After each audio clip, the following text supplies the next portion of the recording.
Thank you, Dr. Akira Homa. And continuing with their program, we invite as chair of the next panel, Arbovirus in Brazil, Political and Technological Challenges for the Fight Against Dengue Fever, the senior researcher of Fiocruz, Margareth Dalcolmo.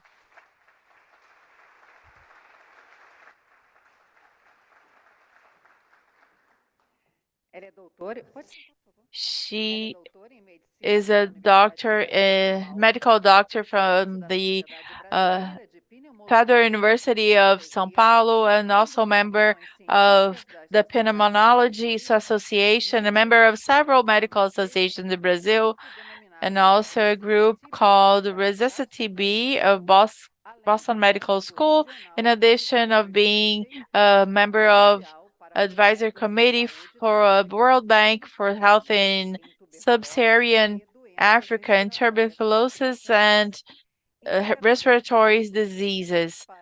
She integrates also the experts for the medication expert group for essential medicine of WHO. As speakers for this panel, we invite to the stage the director of the immunization program of the Ministry of Health, Eder Gatti.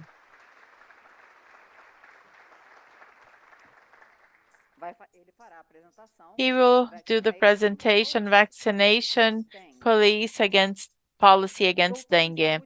He's a doctor and collective doctor for the Medical School of the Federal University of São Paulo. He's a master in collective health by the Santa Casa de São Paulo.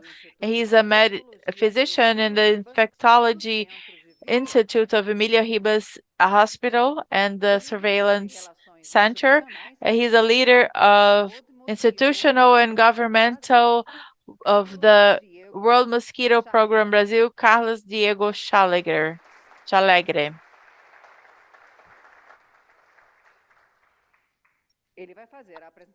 He's going to do his presentation, Wolbachia method.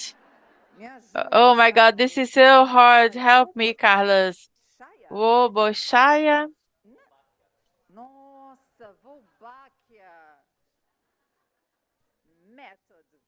Method and the powerful strategy for control arboviruses. Oh God, I'm sorry. He has a PhD in public health from Fiocruz. He acted in the Department of Science and Technology of the Ministry of Health, and he was a coordinator of the National Network of Experts in Zika and correlated illnesses. He has had a great deal of experience in public health, the foment to research and communicable diseases with a focus on arboviruses. The medical director of the Butantan Institute, Fernanda Castro Boulos.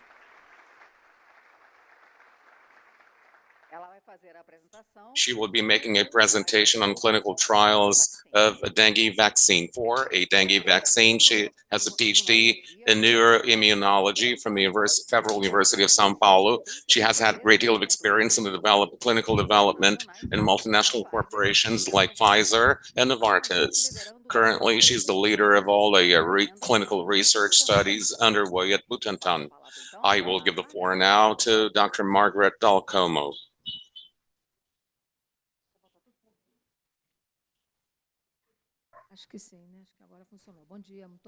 Good morning, everyone. Thank you. I was joking with Dr. Akira, saying that now it's a time for me to learn because my cup of tea is something totally different. Respiratory viroses, viral infections with which I'm used to working on. It's a great pleasure to be here with such distinguished experts at such a relevant juncture when it comes to dengue. Undoubtedly, we're going to have an extremely rich debate. The first person who will be speaking at the symposium is Eder, who will talk to us about public policies and what we have at this time, the state-of-the-art policies related to dengue, and what we can expect at this time. Above all, we're being cut off by an epidemiological situation that's absolutely new. And if Eder can shed light on the policies and activities and initiatives at this point in time in the south of Brazil as well, it would be extremely useful. I'll give the floor now to you, our first speaker on the symposium. Please, if you will speak from the podium as you wish. You can be seated if you so wish. Do you have slides? Well, it's better to speak from the podium. Thank you. I will be, yeah, I'll be speaking from the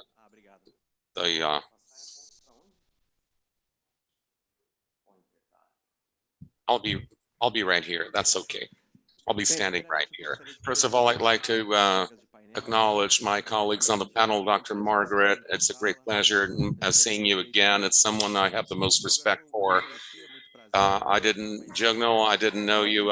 Nice meeting you. I think you're going to you'll be bringing to us an important public policy of the ministry. Dr. Fernanda Boulos, she's a friend of mine. We've been friends for a few years now. We work together at Butantan, and we were chatting on the side, but we need to actually catch up, and we have to meet for coffee or beer in Brasilia. And I'd like to thank Fiocruz for the invitation, especially Biomanguinhos, and Mauricio Zuma is sitting right in front of me. This event is extremely important. I was here last year, and I'm here again.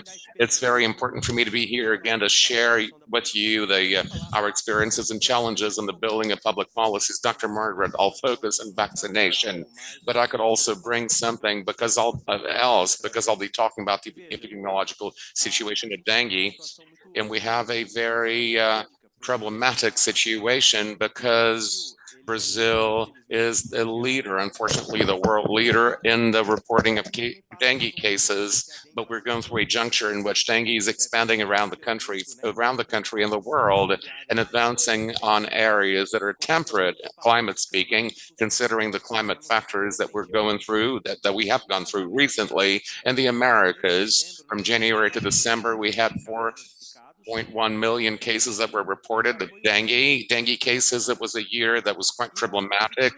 And we went on in 2023, and now 2024 is still worse. That's something new for dengue, because normally we used to have peaks with high incidence, with troughs with low incidence of dengue. Now we have consecutive years of high peaks of dengue fever, reporting over 6 million cases of acute dengue, over 2,000 deaths in 2023, 1.9 million cases with a laboratory reporting done, and 70% of the cases in the Americas were here in Brazil.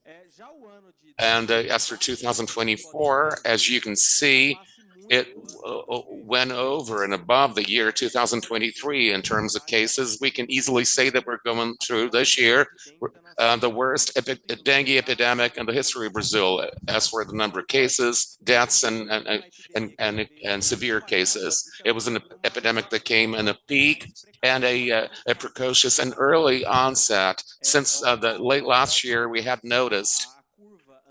already noticed the anticipated rising curve with the high peaks and high incidence. So we went over 4 million cases, dengue cases in Brazil, over 2,000 deaths have been confirmed, and now we still have another similar number of deaths to look into. Unfortunately, that it has been a very dramatic year, and it's important to report it because that provides a guideline for the decisions made by the Ministry of Health. When we look at the deaths, we have noticed also the deaths by dengue. It's natural that they should occur in age brackets, that the higher age brackets of 2023 and 2024. We noticed this trend, and also the behavior of the curve is the same, even though all age brackets have had dengue incidence rates that are similar. All age brackets lead to more deaths in the older age brackets. Comparing 2023-24, an increased 236% rise in acute cases. Compared 23 to 24 deaths, we had 204% increase in deaths comparing 2023 with 2024. 23 was a very bad year, and 24 is even worse. We have serotypes that have been identified. We had the punctual cases of serotype 4 identified in the national territory, 1, 2, and 3.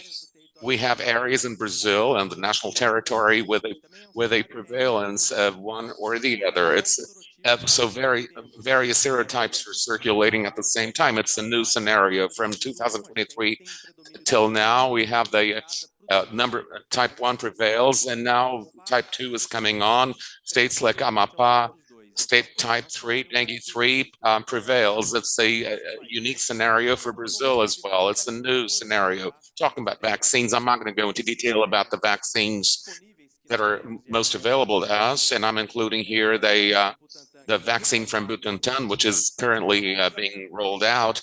We have the dengue vaccine from Sanofi, chimeric. It's a platform that uses the yellow fever virus as the main structure, and we have the TAC003 from the Takeda laboratory, which uses the structure of dengue 2 as the main structure, the main genetic structure, with genetic modifications for the expression epitopes for dengue 1, 3, and 4. And we have the Butantan vaccine, which uses, it's also a vaccine on the attenuated dengue fever. It has a differentiated structure because it has 1, 2, and 3, 4 complete structure, and it uses the structure of 4 to express epitopes from dengue 2.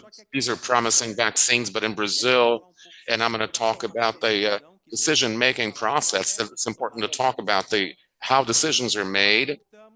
We have chosen this vaccine, the the Takeda laboratory, which has been licensed and it's currently available. It's a vaccine that was licensed by Anvisa in the beginning of last year, and it went through the process of incorporation and all the negotiation over prices in 2023 through the incorporation late last year and the beginning of the vaccination drive in February this year. So this is a vaccine that has several studies underpinning it, but the only phase 3 study which assessed effectiveness, safety, was a study that involved children from 4 to 16 years old, multi-centric study in 8 countries and 26 medical centers, and has a follow-up of 5 to 6 years. And it got to a general effectiveness at the last minute of 71.2%, with a drop of 23.7 in 48 months. That is, we can notice that there is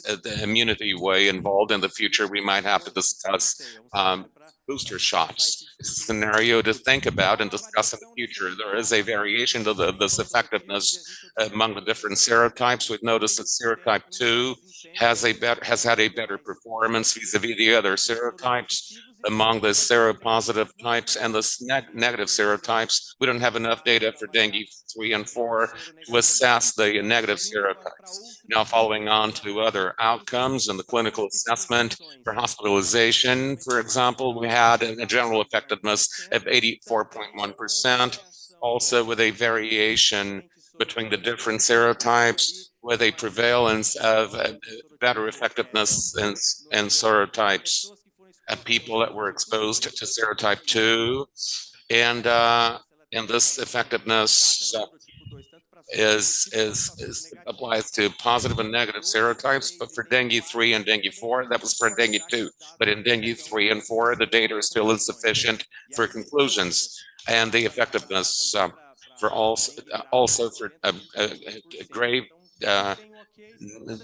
dengue, 91%. When we talk about safety, the vaccine only recorded adverse events, light adverse events, and a reasonable frequency for a live virus vaccine. We had edema, erythema, fever, myalgia, syphilia, local pain. These are the most frequent reactions with the first dose, mostly local, light systemic, without events that would compromise the safety of the vaccine, and no cases of anaphylaxis. Faced with a epidemiological scenario that's quite acute, and with the National Agency of Sanitary Surveillance saying that we can use the vaccine in Brazil, it's a safe and effective vaccine according to the regulatory agency. And SAGE, which is the NITAG, which is the great technical guideline of the WHO recommending vaccination. the SAGE recommended vaccination from 6 to 16 years in places with high virus load and a high communicability of the disease, high transmission, high contagion. It's a serious public health problem. And dengue is a public health problem. And mathematical models showed us that we would go through a very difficult year in 2024.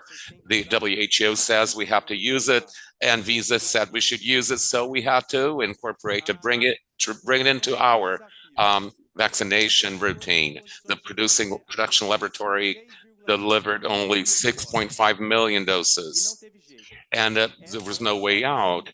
That's it, and there's no way. There's nothing we can do. They were going to offer 5 point something, 5.2 million doses with a for delivery in April, and for us to start the vaccination drive before the seasonal peak, or to begin at the seasonal peak. The company donated 1.2 million doses of the vaccine with a shorter valid expiry date, with a commitment that they would be responsible for the reverse logistics for the vaccine. We have to work and develop a public policy strategy. 6.5 million doses. I can assure you that Brazil bought everything. We purchased absolutely everything that was delivered. So we're still missing vaccines in the private sector. The company didn't talk about how much of an impact it had on the global demand, but what came to Brazil, we bought everything. And then faced with a amount of 6.5 million doses, what are we going to do with 6.5 million doses in the middle of the worst dengue epidemic in the history of Brazil? It was a challenge about thinking of a strategy, and we had to prioritize the age bracket, and we had to prioritize certain parts of Brazil, certain regions, what territories. We knew that this vaccine would not control, it wouldn't have an impact on the current outbreak. We're talking about a 2-dose vaccine with a 3-month interval in between. The person who got vaccinated in February will only get the second dose in May. So it wouldn't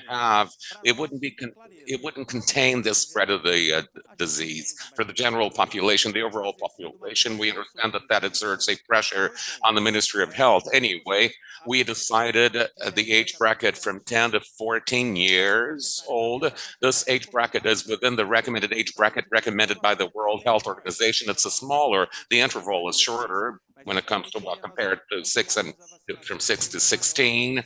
So, but we widened the vaccination drive to a higher number of municipalities. When we look, why this age bracket? When we look at hospitalizations due to dengue, considering all the age brackets, most of them are concentrated in the 10 to 14-year-old age bracket. So we followed that guideline. And when we made a decision, what cities to vaccinate, we chose the following criteria.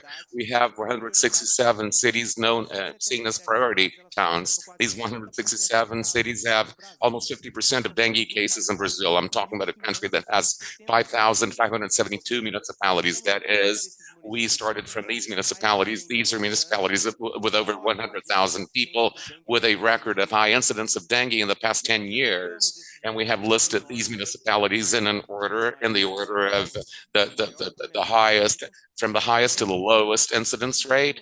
And we redid this order considering another 2 parameters: the identification of high incidence of dengue from the number 27 epidemiological week in 2023 to the third epidemiological week in 2024. And we also looked into another factor, which is the high identification of dengue type 2 in the month of December 2023. Why?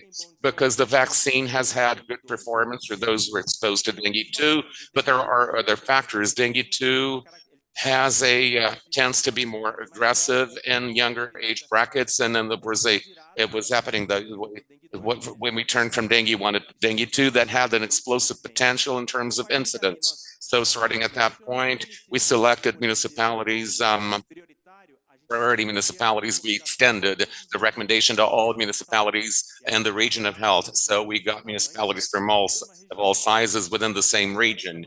So we began the strategy with the first 521.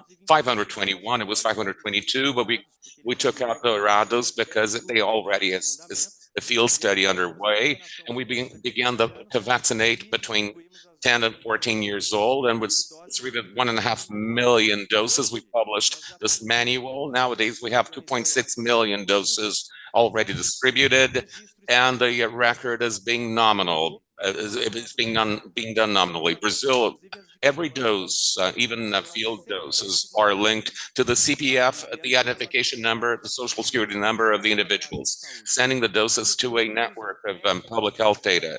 Municipalities that use the electronic portal PAC that are not linked to RDS, it may take up to 2 months for them to get the doses. It's also a characteristic of the record of applied doses in Brazil. Given connectivity problems, many municipalities in Brazil have that problem of connectivity. We have 1,380,000 doses, and that's the vaccination month by month, about half a million doses per month, and we had to redistribute doses considering that some doses were next to the expiry date. So we launched the strategy not so as not to lose any doses. So we rearranged doses among municipalities. We took out all the doses that were going to be expiring from Mato Grosso in the federal district. These were two federal units that didn't have any municipalities that were not catered to. The federal district is a municipality, and the whole of Mato Grosso do Sul we had to cater to it because all the municipalities were priority municipalities. It took all the doses whose expiry date was close, and we sent them to Amapá, and then we started the vaccination in Amapá with these doses close to the expiry date. The goal was not to lose anything, and we didn't lose anything. We're now distributing 930,000 doses. That is, the 6.5 million doses will be distributed in the course of the whole year, and we are receiving remittances bit by bit, and we are working on new doses. The municipalities that donated to other municipalities, a state that donated doses to another state, we now have doses with a higher expiry date. So we extended this program, and we are vaccinating teenagers, which is not easy. So historically, for other vaccines, we know there's a HPV, CWY. So we were able to amplify to these regions, and we have 5,000 and 5,300 municipalities and 6 states and 46 health regions and more than 1,000 municipalities. So we put our vaccination in our new program, vaccination program, and with this we have to intensify our surveillance, and we intensify this, and we did as pharmacosurveillance process, and we cross the nominal applied doses with the database that we have, the information base that we have, when we cross information with the death, the fatality. So we are doing this active surveillance using the database, and we strengthened this system. There are program of pharmacosurveillance, and we launched some strategies in education and health and safety. So we had some issues there. So the vaccination started on February 9th, and on May 4th, after we have had in our system 365,000 doses registered, and we had 529 events registered in our system. We had 70 cases identified as hypersensibility cases, and from these, 16 were identified as cases of anaphylaxis, and 3 were anaphylactic shocks. And so we had a ratio of 43 per 1 million doses, and this is a very high rate. And we compare to other vaccines, and in vaccinations we usually have this accumulated experience, and the anaphylaxis we expect from 1 to 100,000 vaccines to 1 million. So we had allergenics and in the vaccines, the COVID vaccines, we had many substances that could cause, especially there are RM and mRNA vaccines, we had many cases of anaphylaxia.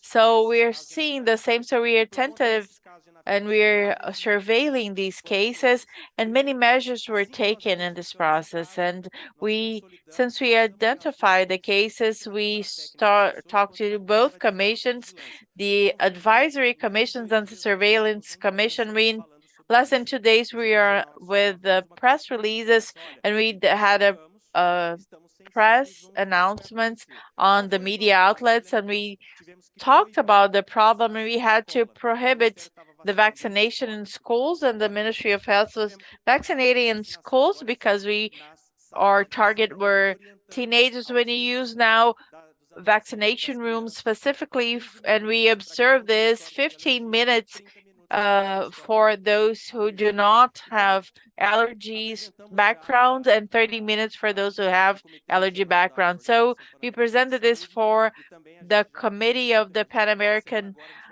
Committee, and we are going to present it to SAGE and also submitted a publication with the description of these cases. So the measures are the screening, observation post-vaccination, and we identified this in the network and the manifestation of symptoms and the communication of risk. We notified and investigated. We also orientated and individualized and collectively. So just to talk about the time, the first case was in the beginning of the year.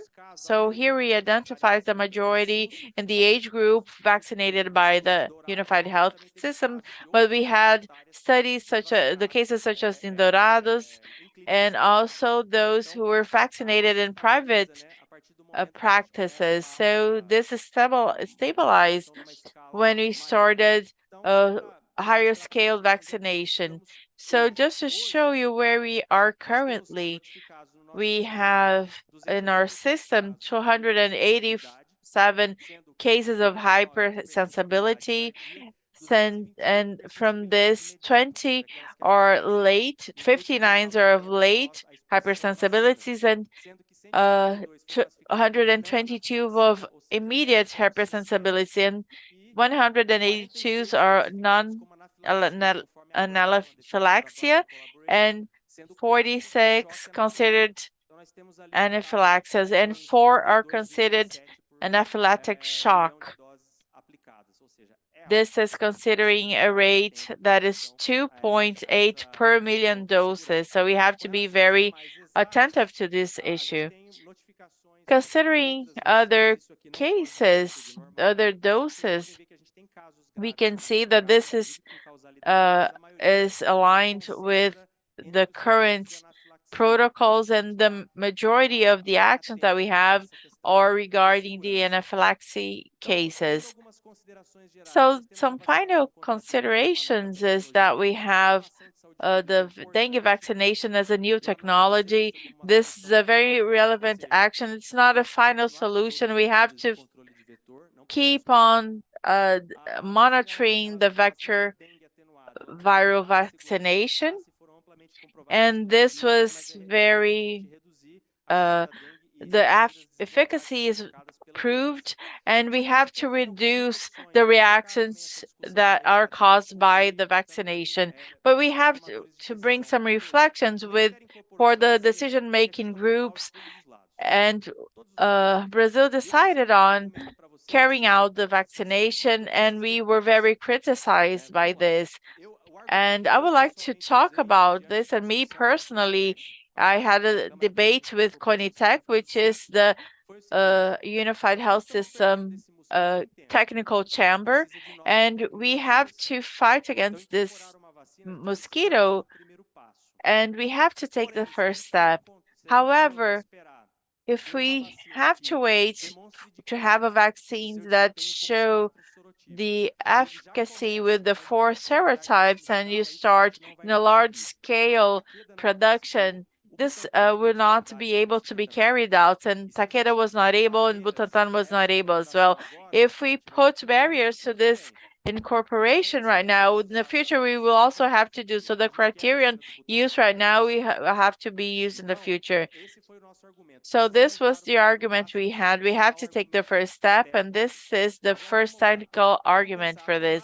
So we have to think about the decision-making process, which is not only technical but also political. So the Ministry of Health saw 4 million cases, and the clinical data and the modeling cases show this. And if we not embody this, facing the worst moment in our dengue crisis, we will be questioned by society. So we have the vaccines, we do not embody it. So we had to take this step, and those who want, they are willing, and we did it within the capabilities, and we try to do the best possible and give the technical foundations for this to happen. And this is how it happened. But we have the national agency that authorized the use of the vaccines, even though we had gaps of knowledge regarding dengue 3 and 4, because the Butantan will also have the same gap, and uh, we wait for the same critiques. I don't know if there's someone from the Anvisa here. Also, SEGI recommended, and this is our main critique, and I had the opportunity to talk with the WHO technicians, and the SAGE recommendation was mistaken because you have recommended the use of a technology that is not available. It is expensive for a disease that only impacts underdevelopment countries. So they do not dialogue with reality. So this leaves the country as a hostage because we had to buy every doses that is expensive and are not affordable for everyone. So the country was a very uh, complicated spot. So the idea was to have a higher quantitative and to do this pre-seasonally. But I apologize if I was extended my presentation. I'm very emotional when I start presenting my projects, but I will be here with Dr. Margareth Dalcolmo, and I thank you very much. Thank you, Eder. You're always enlightening, and you raised several questions that I wish we are able to discuss, but they called my attention that we have a tight deadline here, and I have to be more rigid because Eder crossed over the time he had. But I was so much interested, but so I'm guilty as well. And I will pass the floor to Fernanda, who is going to present the state of the art of the Butantan Institute for the production of the new vaccine for dengue. And we have high expectations for this, Fernanda. So I hope you are inspiring as we expect you to be. So welcome. Thank you, Dr. Margaretti, and thank you all for the invitation, especially Dr. Akira. It's a pleasure to be here.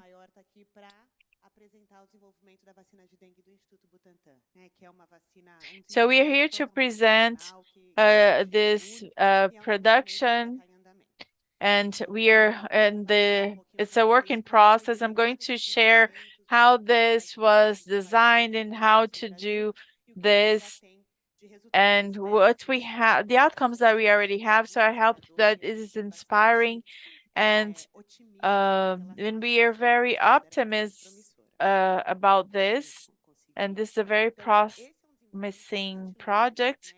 And this development that's very extensive, and we can see that other countries that already have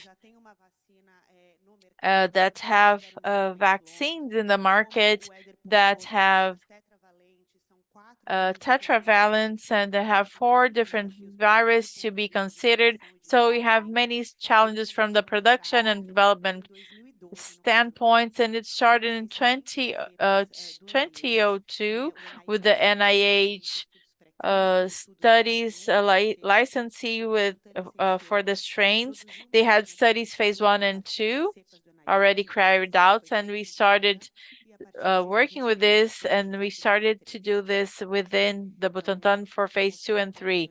So this is to show on the timeline. And so in 2012, we started this licensing, and we started a phase 2 study to up to 2015, and the phase 3 started in 2016. This has almost 17,000 participants. So it took us 3 years to include this population. In 2019, we concluded the inclusion of participants. So we had 2 years of segment of the last participants, and this is the landmark for the primary conclusion of the study. And even though all the participants are followed up for 5 years, so they can really have a more robust database for this study. So this is concluded on July this year. I'm going to talk about the phase 2 study, which was from 2014 and 2015, which included 155 without previous exposure to dengue and 145 with previous exposure. And as we have learned before, we have to compare these two groups for dengue exposure, and we also use a placebo group. So we had several participants in this phase, and we got to the conclusion from the safety phase. It was not an efficacy, it was immunogenicity and safety phase of the study for the serotypes of the dengue fever, dengue virus. And we had as adverse events was a rash. So we had red rashes throughout the bodies, which was compatible to the other symptoms that was aligned with what NIH compared for this strains.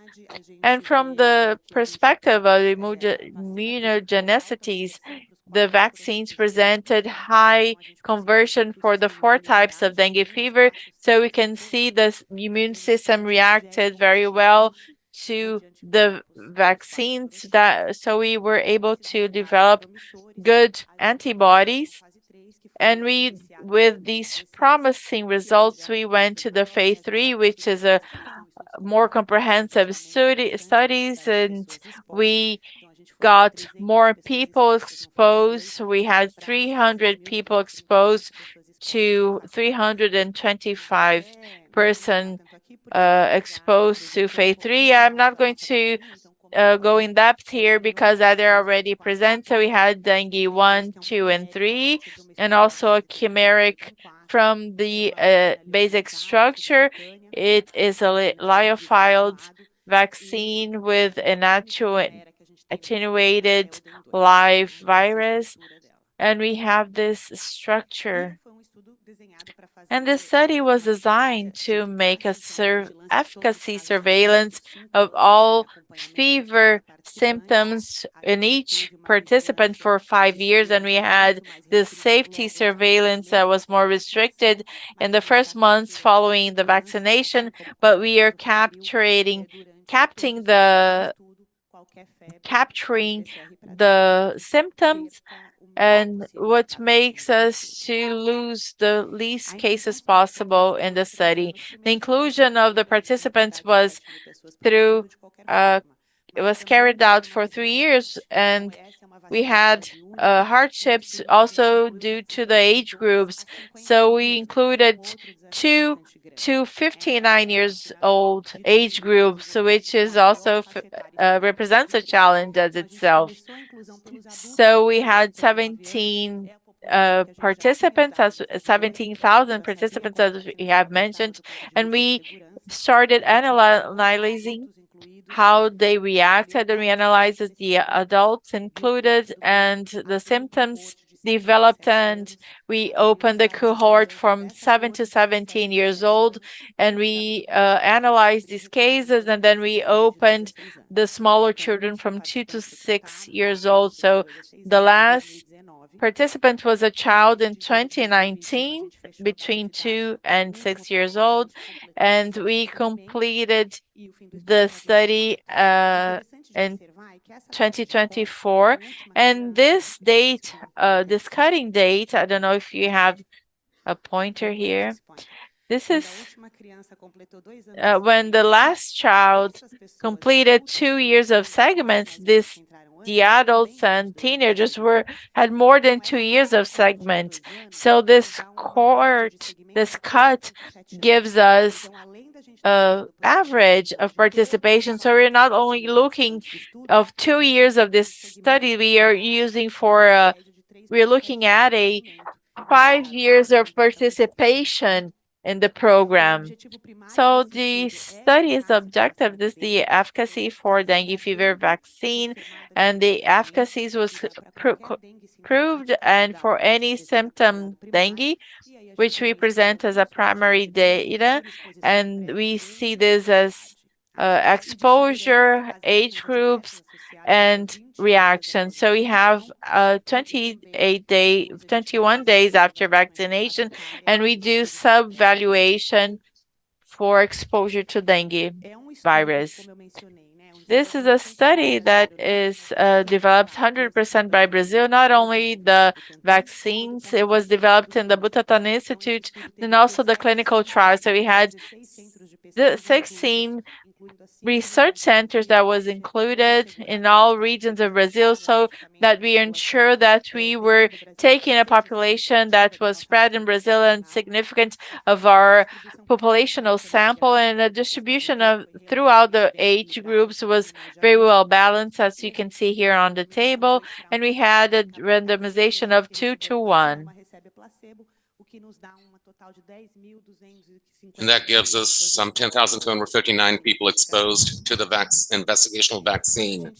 When we look at the features of these participants, of the baseline participants, we see that there was a good balance between vaccinated people and placebo people. From a racial standpoint, most were classified by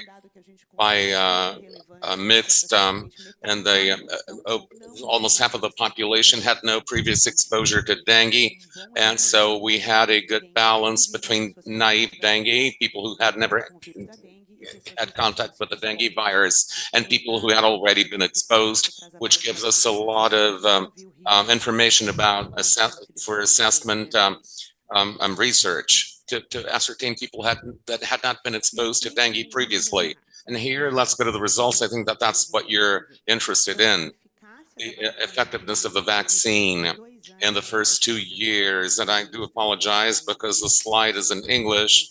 It came from a presentation that we did abroad. The primary outcome, if overall effectiveness for symptomatic dengue to the exposed population from 12 to 59 years old, 79.6% effectiveness, 75.6% in protection for any symptomatic dengue case, regardless of of which serotype and which previous status that person fell into, and the age bracket too. That's the overall outcome. We got the primary goal. The statistical hypothesis had been within a safety interval, and under 25% of the study reached its primary outcome. When we look at dengue 1, we had 89.5% effectiveness in this population, and for dengue 2, 69.6% effectiveness. There were no cases of dengue 3 or dengue 4 in these first 2 years of follow-up on the study, so we cannot calculate the effectiveness for these two serotypes. As Eder said in his presentation, these are rare moments in which we had the circulation of various serotypes all at once. It didn't happen in the study. There was circulation of 3 and 4 in Brazil during the period of the study, but none of these cases was captured in the study. 200 million people, we have 17,000 people in the study. We cannot capture everything that's going on among the population. So perhaps my safety slide was from a point of view of phase 3 study, we had a safety profile that's quite compatible with what we had seen in phase 2. There were no acute cases, grave outcomes. There was a lack of imbalance between the between the placebo and the real group. There were systemic problems due to the rash. It was the most common adverse effect, and the same characteristics of the phase 2 study, self-limited and light in most cases. And as we can summarize by saying that the dengue, the Butantan vaccine in one dose was very well tolerated, and it was effective against symptomatic dengues 1 and 2, and regardless of previous exposure to dengue in the first 2 years of follow-up post-vaccination. There were no cases in dengue 3 and 4 that would allow us to talk about the effectiveness of these two serotypes in the first 2 years, and we were able to have these results, even though we have 47.3% of participants without previous exposure. There were no cases of death related to the vaccine.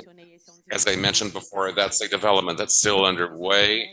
The forecast is to finish this follow-up work in June 2024, so we'll be able to have all the results for 5 years. The point that I'd like to bring to your attention is that in 2 years, and we look at only 2 years for all participants, we don't have data, statistically significant data, to do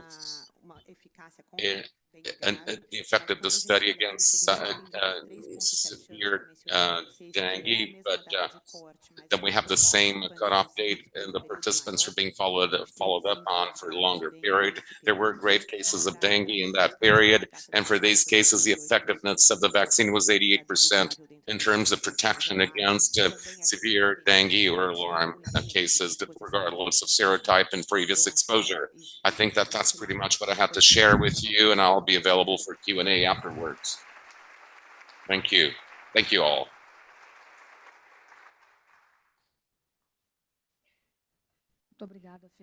Thank you, Fernanda, for your presentation. It was, we were greatly in great anticipation to get to know the results of your study, especially for phase 3 studies. And I'll call on Diogo to make his presentation, and he'll be talking about this magical animal that we're expecting to hear about it, which is a Wolbachia, and the experiences we've had in Brazil and the results that we have had so far. You have the floor, Diogo. Thank you, Dr. Margareth. Thank you. First of all, thank you for the invitation to be here. Our coordinators in the United States, and so I'll be representing him. It's very good to be here. I was following up on the vaccines, Professor Kirazun.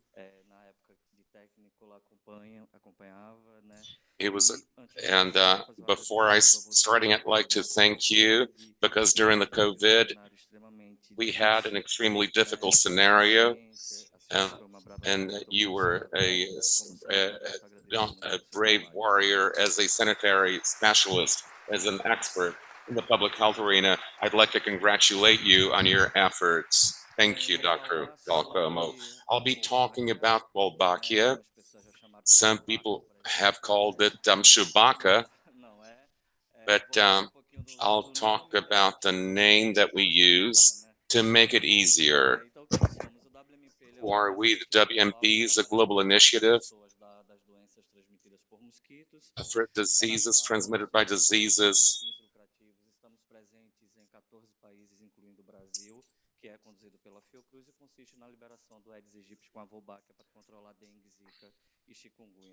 And these are the countries where we are.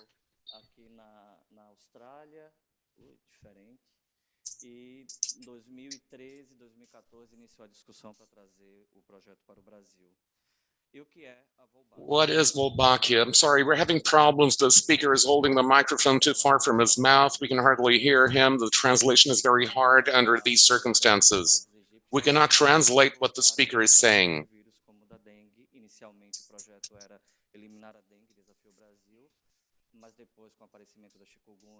da Zika, então os pesquisadores observaram que ela também bloqueava a replicação. Mas ela é extremamente comum na natureza, como abelha, borboleta e formigas, e ela foi retirada da mosca da fruta It was e inserida nos ovos do Aedes aegypti. Deixa eu ver se esse vídeo aparece. Então foi feito por microinjeção. they did microinjection. They inserted several attempts to insert the Wolbachia inside the eggs of the Aedes aegypti. We didn't have to do it today. Many people ask us, I want to go to Fiocruz to know you, to see you inserting, to get to know you, to see you inserting the eggs of the Wolbachia into the eggs. But thanks to nature, thank God, and the evolution, every female with Wolbachia goes through, gives it to its offspring to avoid confusion with name. What what are these people doing with Shabaka Wolbachia? So we adopted a very popular name called Volbito, which is the combination of Wolbachia and mosquito. It's the Volbito, which makes it easier for us. We have an important work, communication with the population to inform them and avoid fake news and disinformation. We have been working heavily on this and engaging on the engagement of community leaders and the people overall, the population. The Volbito has become famous. And Volbito has become a very popular name. The Wolbachia process, every female with Wolbachia will give it to its offspring. So I don't need to free up mosquitoes for a long time, like many techniques that work on suppression, both with Wolbachia or genetically modified mosquitoes. So we, in nature, we have the mosquitoes that transmit arboviruses. We free them up, and many arbovitos are freed up. They'll be mating, and Wolbachia will increase in numbers because of the ability of the female to pass it on to its spring. And now, in addition to ensuring passage, you have a reduction of the population. This technique, the release of only males, is used for suppression projects. We free up both females and males to ensure the stabilization of a population that will be incapable of transmitting the arbovirus. We've had impact data on the reduction of arboviruses. In Brazil, we have interesting data in Eder, a reduction of 70% of cases of dengue. In Indonesia, there was a study, a randomized clinical essay in which they observed that in areas where the Wolbachia method was implemented, there was a 77% reduction of dengue cases and 86% reduction in hospitalizations. And in Colombia recently, there was a data reduction of 96% of reduction in dengue in the areas in which the method was applied. In Rio de Janeiro, and we have data from municipalities that I'll be showing you. I'm not going to show you all the data because we didn't have enough time. But in this year, Campo Grande, capital of Mato Grosso do Sul, it's one of the municipalities in which we have acted. Monday, we had 594 cases, proven cases in a population of 900,000 people. We're very enthusiastic about these data, about the new information we've been getting. Okay, thank you. Is it better now? A timeline on the project. We have begun discussions in 2022-13 with the Ministry of Health.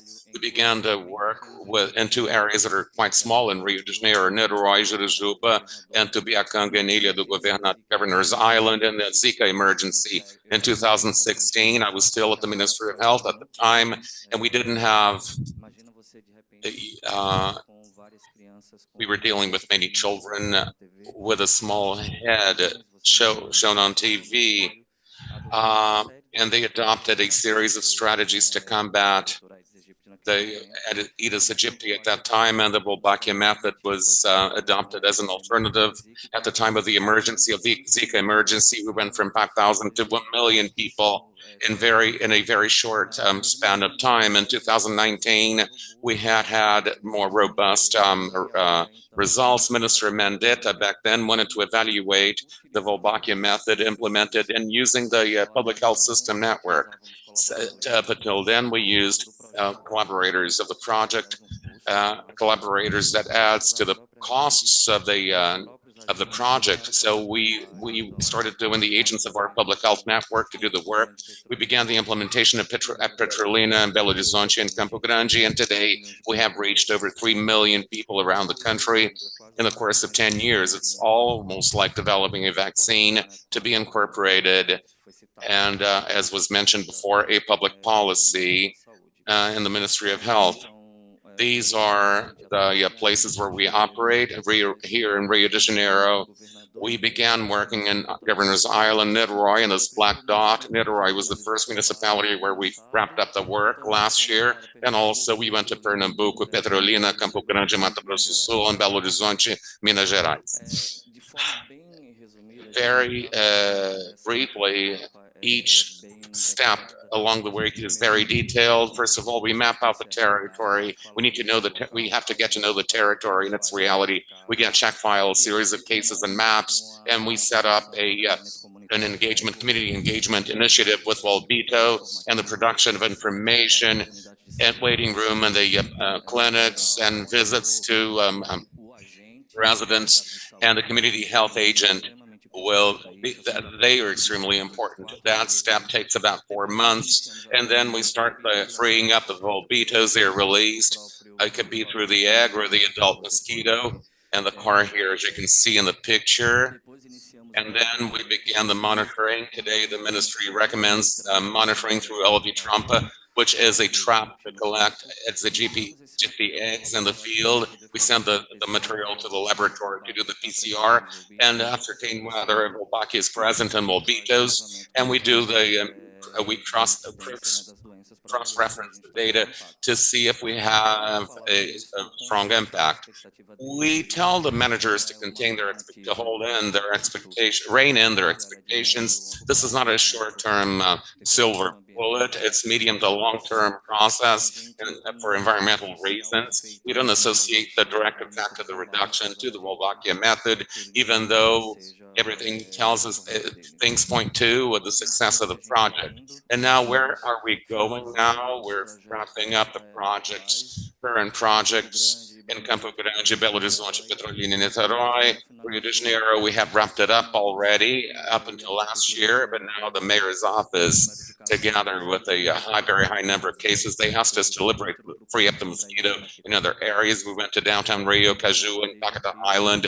We're releasing mosquitoes. We've been doing it since April. There is a social cost offset para Paraopeba.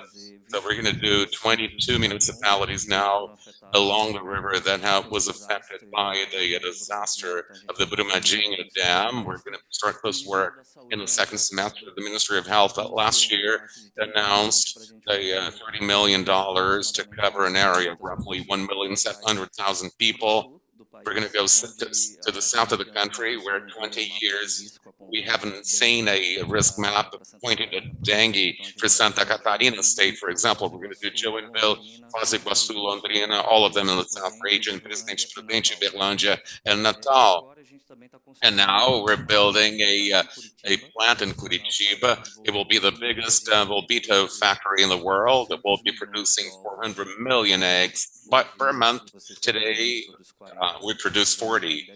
So we're going to 40 million. So we're going to have a tenfold increase. This factory will have products and equipment that's very modern, semi-automated.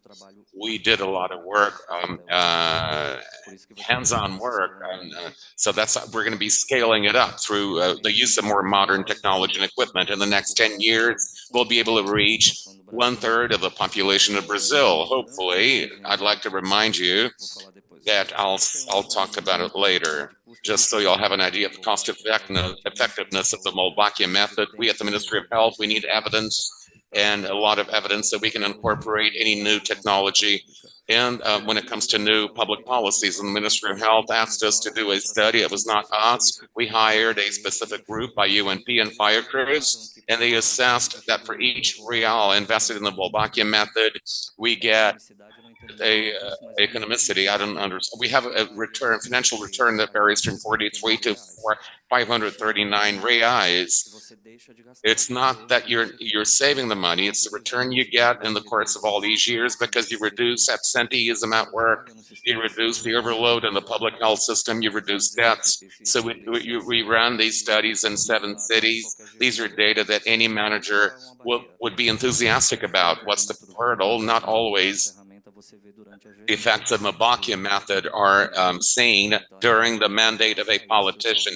We have to go over and above this idea. We have to turn this into a state policy, not a government policy. That's one of the big challenges that we're facing. As Eder said already, we cannot rely on just one alternative when it comes to vector control. We talk about integrated management of vectors. It's an association of various technologies, and I see here that we have to include the vaccine now, the design of the vaccine as a complementary strategy. We're not going to save Brazil or other countries from dengue and chikungunya, but we're here to add to the efforts that have already been undertaken by ourselves, and we need to step up the work and the public officials and everybody who's interested. We have to come and work together. Minister of Health, you're going to see Livia and all the. You can tell them they and then the city. I haven't seen them in a while.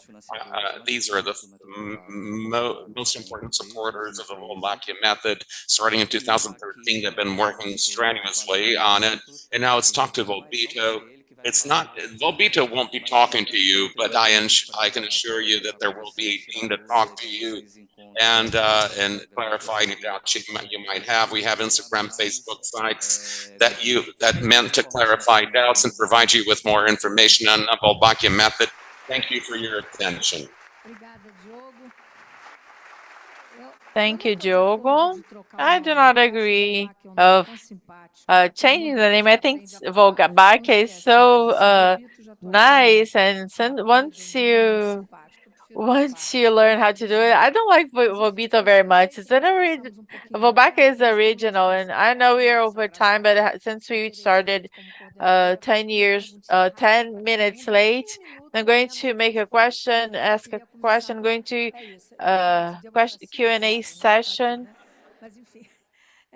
and I would like you, Eder, to explain quickly if there will be any different strategy for the Rio Grande do Sul state regarding dengue vaccination, people who are in shelters, and people within the age groups that was established.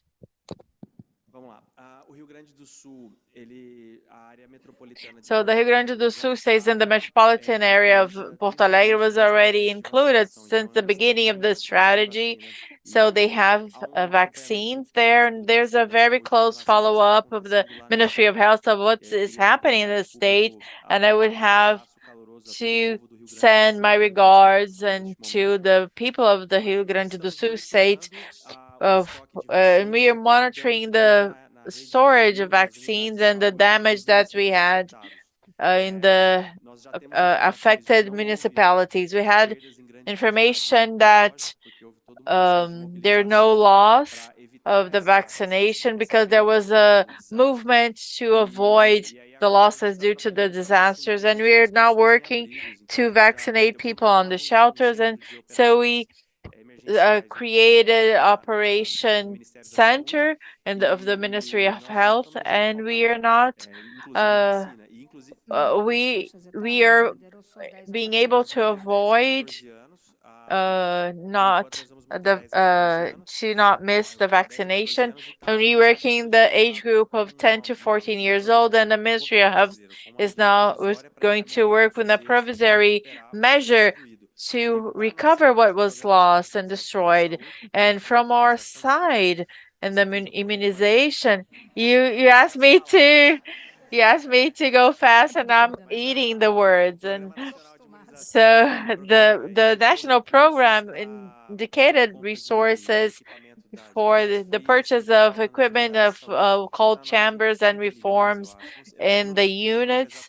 And I think it's a 30 million resource, and we are working to mitigate all the damage that were caused there. This is it. And considering that we have many people in the shelters and people are out of the school, it's going to be a correct strategy. So, Fernanda, real world effectivity, when can we expect to have Brazilian vaccines produced by the Butantan Institute to protect our population? Can we think about 2025?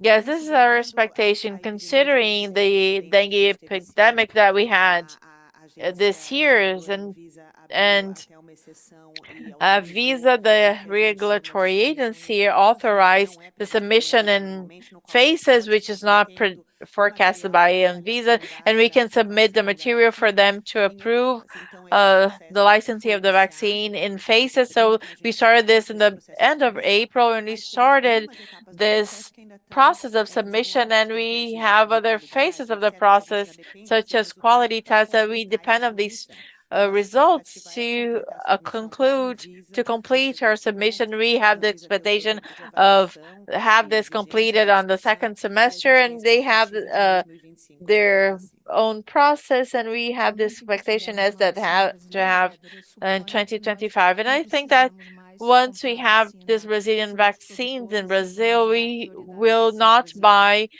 the vaccines from abroad, right? From other. Yes, we were going to buy vaccines from all over the world. Okay, you are a very wealthy institution. You're very powerful. Okay, Wolbachia, is Wolbachia something that we can count on as a strategy, considering that dengue is something that, as you mentioned, killed 2,000 people in 2024.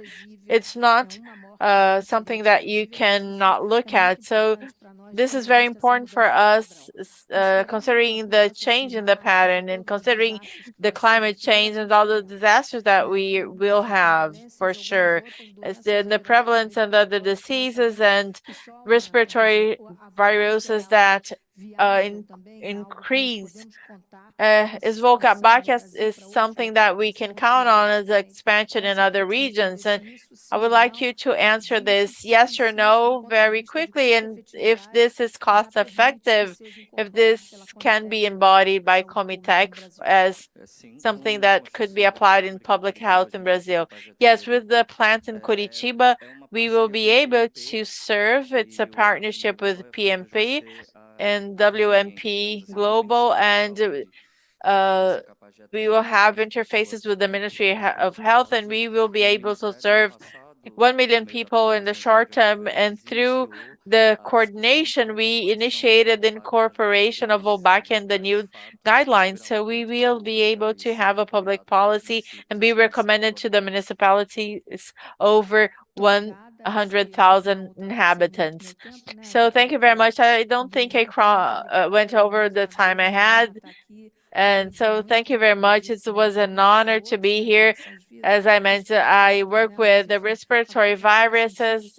So, but I'm very able to talk about dengue and enabled to talk about dengue, especially to face the negationists, which is my specialty. Thank you very much.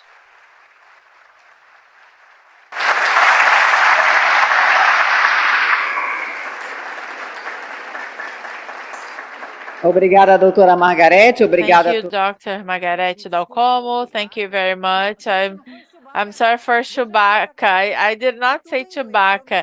It's everything is in English, so I never heard about Wolbachia, and someone said me Wolbachia, and I ended up talking Chewbacca.